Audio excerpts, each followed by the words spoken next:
Praise the Lord. கர்த்தர் நல்லவர். உங்களை இந்த புதிய வீடியோவில் சந்திக்கிறதுல நான் ரொம்ப சந்தோஷப்படுகிறேன். கர்த்தர் நல்லவர். அவர் நம்மளை நித்தமும் நடத்துகிறவர்.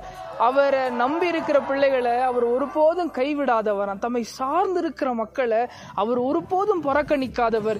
நம்மளை சுத்திலுமா ஜனங்க நம்மளை கைவிட்டாலும், இந்த உலகம் நம்மளை பகைச்சாலும், நம்மளை நேசிக்கிற ஒருத்தர் இருக்கிறார். நம்மளை நேசிக்கிற ஒரு தகப்பன் இருக்கிறாங்க. அது நீங்களும் நானும் ஆராதிக்கிற சர்வ வல்லமை உள்ள தேவன். அவர் ஒருபோதும் நம்மளை விடுகிறது இல்லை. இன்னைக்கும் ஒரு வார்த்தையை சொல்லி உங்களை நான் பலப்படுத்த விரும்புகிறேன். அது ஏசாயா 44வது அதிகாரம் அதோட 21வது வசனம் இப்படியா சொல்லுகிறது, நீ என்னால மறக்கப்படுகிறது இல்லை. ஆமேன் சொல்லுங்களேன். எத்தனை பேர் இன்னைக்கு நம்முடைய வாழ்க்கையில நம்ம நேசிச்சவங்க, ஒரு காலத்துல நம்மளோட கூட இருந்தவங்க கூட இன்னைக்கு நம்மளை மறந்து போயிருக்கலாம், உங்களை மறந்து போயிருக்கலாம். நீங்க அவங்களுக்கு நன்மை செஞ்சா கூட அவங்க இன்னைக்கு உங்களை மறந்து இருக்கலாம். ஆனா நீங்களும் நானும் ஆராதிக்கிற தெய்வம் அவர் நம்மளை மறக்கிறது இல்லையா, அவரால் நம்ம மறக்கப்படுகிறது இல்லையா. அவர் நம்மளை எப்படி பார்க்கிறாருன்னா, தம்முடைய உள்ளங்கைகளில் நம்மளை அவர் உறைந்து வைத்து நம்மளை பாதுகாத்து கொண்டு இருக்கிறாங்க. இன்னைக்கு நீங்க நேசிக்கிற மக்கள், நம்ம குடும்பம் எப்பவுமே நம்மளை நினைக்க முடியாது. ஆனாலும் ஒருத்தர் 24/7 ஒருத்தர் நினைத்து கொண்டே இருக்கிறாருன்னு சொன்னா அது நம்முடைய இயேசு கிறிஸ்து மட்டும்தான். உங்களை அவர் அதிகமா நேசிக்கிறாங்க. அவரால் நீங்க மறக்கப்படுகிறது இல்லை. ஆமேன் சொல்லுங்களேன்.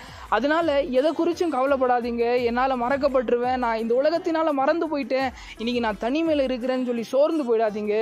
நீங்க அவரால் மறக்கப்படுகிறது இல்லை. கர்த்தர் உங்களோட இருக்கிறாங்க. இன்னைக்கு தனிமையில, டிப்ரெஷன்ல, வாலிப பிள்ளைங்க, எனக்கு யாரும் இல்லை, என்னை நேசிக்க யாரும் இல்லை, என்னை அன்பு செலுத்த, என்னை ஞாபகம் வைக்க யாரும் இல்லைன்னு நினைக்காதீங்க.